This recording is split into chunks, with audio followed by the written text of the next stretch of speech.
ಈ ಕರೆಂಟ್ ಯಾಕೆ ಕಟ್ಟಾಯಿತು ಅನ್ನೋದ್ರ ಬಗ್ಗೆಯೂ ಕೂಡ ಪೊಲೀಸ್ ಅಧಿಕಾರಿಗಳು ಒಂದು ಸ್ಪಷ್ಟನೆಯನ್ನ ಕೊಟ್ಟಿದ್ದಾರೆ. ಸಿಕ್ಕಾಪಟ್ಟೆ ಜನ ಸೇರಿದ್ರು, ವಿಜಯನ ನೋಡಬೇಕು ಅಂತ ಹೇಳಿ ಎಲ್ಲಿ ಜಾಗ ಸಿಗುತ್ತೆ ಅಲ್ಲಿ ತೂರಿಕೊಂಡ್ರು. ಕರೆಂಟ್ ಇದೆ, ಪವರ್ ಇದೆ, ಆದಾಗ್ಯೂ ಕೂಡ ಲೈಟಿನ ಕಂಬ ಹತ್ತಿ ನಿಂತರು. ಅವರ ರಕ್ಷಣೆಗಾಗಿ ನಾವು ಅನಿವಾರ್ಯವಾಗಿ ಪವರ್ ಕಟ್ ಮಾಡಬೇಕಾಗಿ ಬಂತು ಅಂತ ಪೊಲೀಸರು ಹೇಳಿದರು. ಹಾಗೆ ಬಿಟ್ಟಿದ್ರೆ ಇನ್ನೂ ಏನು ಅನಾಹುತಗಳು ಅಧ್ವಾನಗಳು ಆಗ್ತಾ ಇತ್ತೋ ಏನು. ಇದೊಂದು ಕ್ರೇಜ್ ಯೂಶ್ವಲಿ ಇದ್ದೇ ಇರುತ್ತೆ.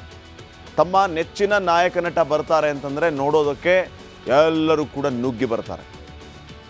ಈ ವಿಜಯ್ ಚೆನ್ನೈನ ಒಂದು ಸಿಟಿಯಲ್ಲಿ ಯಾವುದೋ ಒಂದು ಏರಿಯಾಗೆ ಹೋಗ್ತಾರೆ ಅಂತಂದರೆ ಅದೇನು ಆಶ್ಚರ್ಯ ಪಡಬೇಕಾದಂಥ ವಿಚಾರ ಅಲ್ಲ, ಅಥವಾ ಹೊಸದೇನಲ್ಲ. ಅದೇ ಒಂದು ಹಳ್ಳಿಗೆ ಹೋಗ್ತಾರೆ ಅಂತಂದರೆ ಅದರಲ್ಲಿ ವ್ಯತ್ಯಾಸ ಇದೆ. ನಮ್ಮ ರಾಜ್ಯದಲ್ಲೇ ತಗೊಳ್ಳಿ ನೀವು. ಉದಾಹರಣೆಗೆ ಸುದೀಪ್ ಅವರು ಬೆಂಗಳೂರಿನ ಯಾವುದೋ ಒಂದು ಏರಿಯಾದಲ್ಲಿ ಕಾರ್ಯಕ್ರಮ ಉದ್ಘಾಟನೆ ಮಾಡೋದಕ್ಕೆ ಹೋಗ್ತಾರೆ ಅಂತಂದರೆ ಅಷ್ಟೊಂದು ಸಂಖ್ಯೆಯಲ್ಲಿ ಜನ ಸೇರದೇ ಇರ್ಬೋದು, ಕ್ರೇಜ್ ಇರದೇ ಇರ್ಬೋದು. ಪ್ರತಿನಿತ್ಯ ಅವರನ್ನು ನೋಡ್ತಾ ಇರ್ತೀವಿ ಬಿಡಪ್ಪ ಅನ್ನುವಂತಹ ಒಂದು ತಮಜಾಯಿಷಿಗೆ ಬರ್ಬೋದು. ಆದರೆ ಇದೇ ಸುದೀಪ್ ಅವರು ಬಾಗಲಕೋಟೆಗೋ ಜಮಖಂಡಿಗೋ ಒಂದು ಕಾರ್ಯಕ್ರಮಕ್ಕೆ ಹೋಗ್ತಾರೆ ಅಂತಂದರೆ ಅಲ್ಲಿ ಎಷ್ಟು ಜನ ಸೇರ್ಬೋದು? ವ್ಯತ್ಯಾಸ ಇದೆ ಅಲ್ವಾ? ಇದರ ವ್ಯತ್ಯಾಸವನ್ನು ಈ ವಿಜಯ್ ಅರ್ಥ ಮಾಡ್ಕೋಬೇಕಾಗಿತ್ತು. ಕರೂರಿಗೆ ಹೋಗ್ತಾ ಇದ್ದೀನಿ, ಹೆಚ್ಚಿನ ಸಂಖ್ಯೆಯಲ್ಲಿ ಜನ ಸೇರ್ತಾರೆ, ಮಕ್ಕಳು ಬರ್ತಾರೆ, ಜನ ಬರ್ತಾರೆ, ನಾವು ಯಾವ ಟೈಮ್ಗೆ ಹೋಗಬೇಕು, ರೈಟ್ ಟೈಮ್ ಯಾವುದು, ಏನು ವ್ಯವಸ್ಥೆ ಮಾಡಬೇಕು, ಎಷ್ಟು ಜನ ಭದ್ರತೆಗೆ ಬೇಕು, ಮನವಿಯನ್ನು ಏನು ಮಾಡ್ಕೋಬೇಕು ಪೊಲೀಸರಿಗೆ, ನಿಯೋಜನೆಗಾಗಿ ಅವ್ರು ಏನು ಕೇಳ್ಕೋಬೇಕಾಗಿತ್ತು, ಇದೆಲ್ಲದರ ಅರಿವು ಈ ನಾಯಕನಿಗೆ ಇರಬೇಕಾಗಿತ್ತು. ಅದು ಇರಲಿಲ್ಲ. ಇವ್ರಿಗೆ ಎಷ್ಟು ಉಡಾಫೆ ಅಂತಂದರೆ 3 ಗಂಟೆಗೆ ರ್ಯಾಲಿ ಸ್ಟಾರ್ಟ್ ಮಾಡ್ತೀವಿ ಬಂದುಬಿಡಿ ಅಂತ ಹೇಳಿದಂಥ ಈ ಮನುಷ್ಯ ಬಂದಿದ್ದು ಸಂಜೆ 7 ಗಂಟೆಗೆ. ಬೆಳಗ್ಗೆಯಿಂದನೇ ಜನ ಬರೋದಕ್ಕೆ ಶುರುವಾಗಿದ್ದಾರೆ. ರಾತ್ರಿ 7 ಗಂಟೆ ಅಂತಂದರೆ ನೀವು ಊಹಿಸ್ಕೊಳ್ಳಿ, ಸೇರಿರುವಂಥ ಜನ ಎಲ್ಲಿ ಹೋಗ್ತಾರೆ, ಅವ್ರಿಗೆ ಊಟದ ವ್ಯವಸ್ಥೆ ಏನು, ಜಾಗದ ವ್ಯವಸ್ಥೆ ಏನು, ಇದು ಯಾವುದರ ಅರಿವು ಇಲ್ವಾ ಜನರಿಗೆ? ಕಾರ್ಯಕ್ರಮದ ಆಯೋಜಕರಿಗೂ ಇದರ ಅರಿವಿಲ್ವಾ? ದಳಪತಿ ವಿಜಯ್ಗೂ ಅರಿವಿಲ್ವಾ? ಮತ್ತೆ ಇವರಿಗೆ ಬಿರುದುಗಳು ಬೇರೆ, ಆ ಪತಿ, ಈ ಪತಿ, ದಳಪತಿ, ತಳಪತಿ, ಏನು ಕತೆ ಇವೆಲ್ಲ? ಒಂದೊಂದು ದೃಶ್ಯನೂ ಯಾವ ರೀತಿ ಇದೆ ಅಂತಂದರೆ ನಿಮಗೆ ಗೊತ್ತಾಗುತ್ತೆ ಅಲ್ಲಿ ಯಾವ ರೀತಿ ಪರಿಸ್ಥಿತಿ ಇತ್ತು ಅಂತ ಹೇಳಿ. ನೋಡಿ ನೀವು.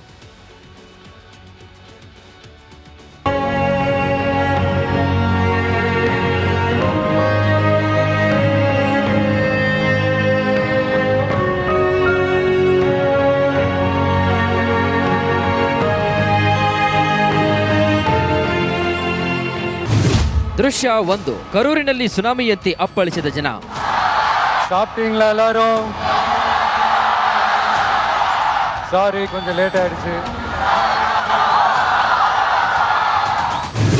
ದೃಶ್ಯ 2. ನಟ ವಿಜಯ್ ದಳಪತಿ ನೋಡಲು ಮುಗಿಬಿದ್ದ ಜನರು. வாக்குறுதிகளா அது செய்வோம் இது செய்வோம்னு நிறைய சொன்னாங்களே, அதுல ஒரு சின்ன லிஸ்ட் மட்டும் இப்ப நம்ம பார்ப்போம்.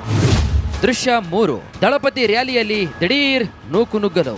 இன்னும் 6 மாசம்தான், ஆட்சி மாறும், காட்சி மாறும், அதிகாரம் கை மாறும், உண்மையான மக்களாட்சி, மனசாட்சி உள்ள மக்களாட்சி அமையும். அப்ப தெரியும் எல்லாருக்கும் சுதந்திரமும் பாதுகாப்பும் 100% வரும். தேங்க்யூ நண்பா, கான்பிடண்டா இருங்க, நல்லதே நடக்கும், வெற்றி நிச்சயம். ದೃಶ್ಯ 4. ನೋಡ್ತಾ ಇದ್ದಂತೆ ರ್ಯಾಲಿಯಲ್ಲಿ ಕಾಲ್ ತುಳಿತ. திமுகவுக்கு இந்த மாஜி மந்திரி இப்ப என்னவா இருக்கிறாரு அப்படின்னு மக்கள் பேசிக்கிறாங்க தெரியுமா?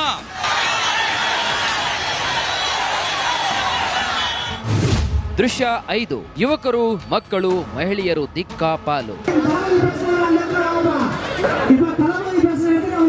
தளபதி எங்க பேசினாங்களோ அங்க வந்துருங்க.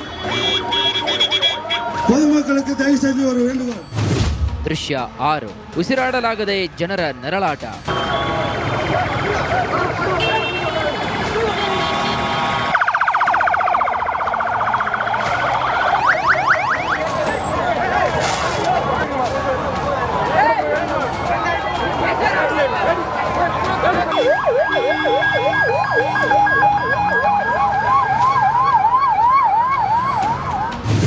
ದೃಶ್ಯ 7. ಸಹಾಯ ಮಾಡುವಂತೆ ಗೋಗರೆದ ವಿಜಯ್.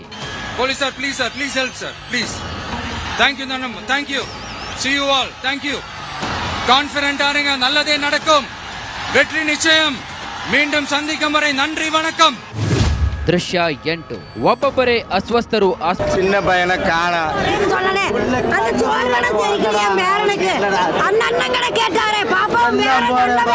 இப்ப என்ன யாரு ஐயோ இப்ப யாரா வருவா சொல்றா இங்க வந்து யாரா என்னடா பண்ணுவா. ದೃಶ್ಯ 10 ಕಾಲ್ ತುಳಿತ ಸಂಭವಿಸ್ತಾ ಇದ್ದಂತೆಯೇ ವಿಜಯ್ ಪರಾರಿ.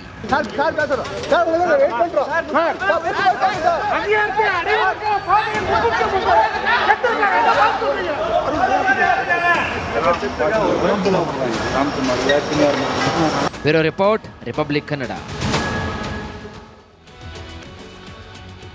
ಈ ಕರೆಂಟ್ ಯಾಕೆ ಕಟ್ಟಾಯಿತು ಅನ್ನೋದ್ರ ಬಗ್ಗೆಯೂ ಕೂಡ ಪೊಲೀಸ್ ಅಧಿಕಾರಿಗಳು ಒಂದು ಸ್ಪಷ್ಟನೆಯನ್ನ ಕೊಟ್ಟಿದ್ದಾರೆ.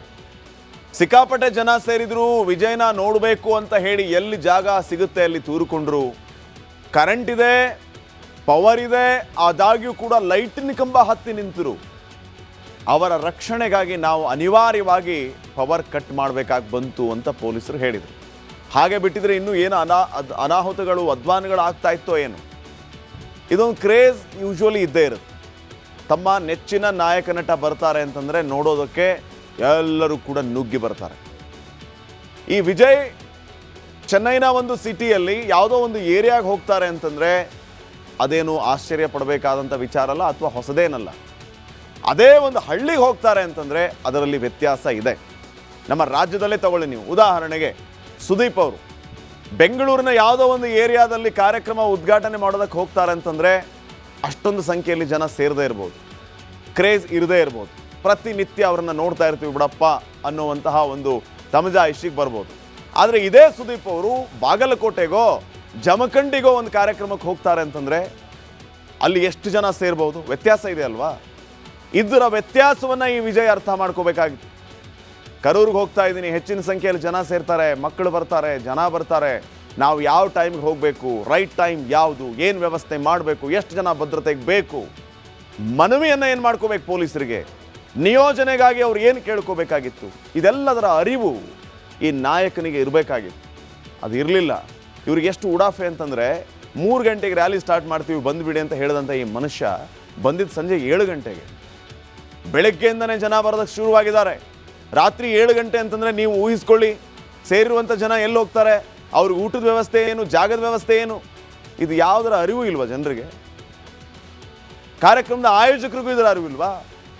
ದಳಪತಿ ವಿಜಯ್ಗೂ ಅರಿವಿಲ್ವಾ? ಮತ್ತೆ ಇವರಿಗೆ ಬಿರುದುಗಳು ಬೇರೆ, ಆ ಪತಿ, ಈ ಪತಿ, ದಳಪತಿ, ತಳಪತಿ, ಏನು ಕತೆ ಇವೆಲ್ಲ? ಒಂದೊಂದು ದೃಶ್ಯನೂ ಯಾವ ರೀತಿ ಇದೆ ಅಂತಂದರೆ ನಿಮಗೆ ಗೊತ್ತಾಗತ್ತೆ ಅಲ್ಲಿ ಯಾವ ರೀತಿ ಪರಿಸ್ಥಿತಿ ಇತ್ತು ಅಂತ ಹೇಳಿ. ನೋಡಿ ನೀವು.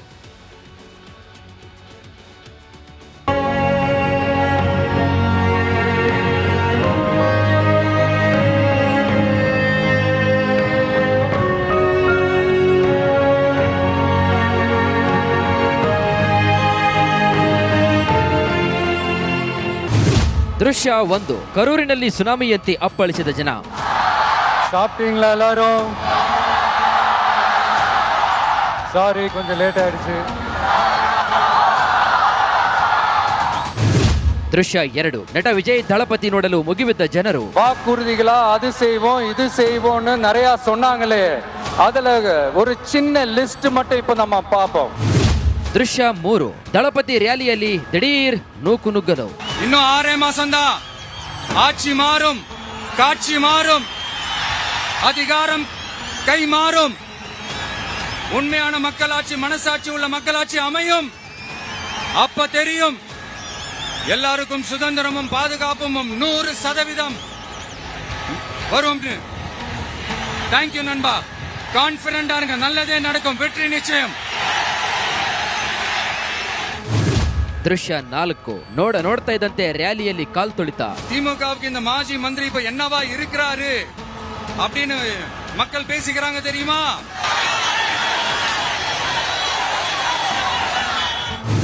ದೃಶ್ಯ 5 ಯುವಕರು, ಮಕ್ಕಳು, ಮಹಿಳೆಯರು ದಿಕ್ಕಾಪಾಲು. தளபதி எங்க பேசினாங்களோ அங்க வந்துருங்க. பொதுமக்களுக்கு தயவு செஞ்சு ஒரு வேண்டுகோள். ದೃಶ್ಯ 6 ಉಸಿರಾಡಲಾಗದೆ ಜನರ ನರಳಾಟ.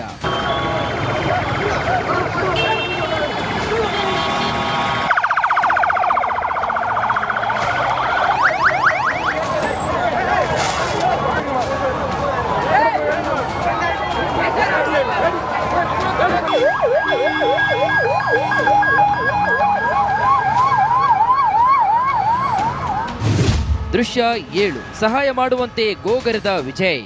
Police sir, please help sir, please. Thank you Nannamma, thank you. See you all, thank you. Confident ஆருங்க, நல்லதே நடக்கும், வெற்றி நிச்சயம், மீண்டும் சந்திக்கும் வரை நன்றி வணக்கம். ದೃಶ್ಯ 8 ಒಬ್ಬೊಬ್ಬರೇ ಅಸ್ವಸ್ಥರು சின்ன பையனை காணா சொல்லனே அந்த சோழனை தெரிக்கலையா மேரனுக்கு அந்த அண்ணங்களை கேட்டாரே பாப்பா இப்ப என்ன யாரு நல்ல பேரன்னு சொன்னாரே. ஐயோ இப்ப யாரா வருவா சொல்றா இங்க வந்து யாரா என்னடா பண்ணுவா. ದೃಶ್ಯ 10 ಕಾಲ್ ತುಳಿತ ಸಂಭವಿಸ್ತಾ ಇದ್ದಂತೆಯೇ ವಿಜಯ್ ಪರಾರಿ.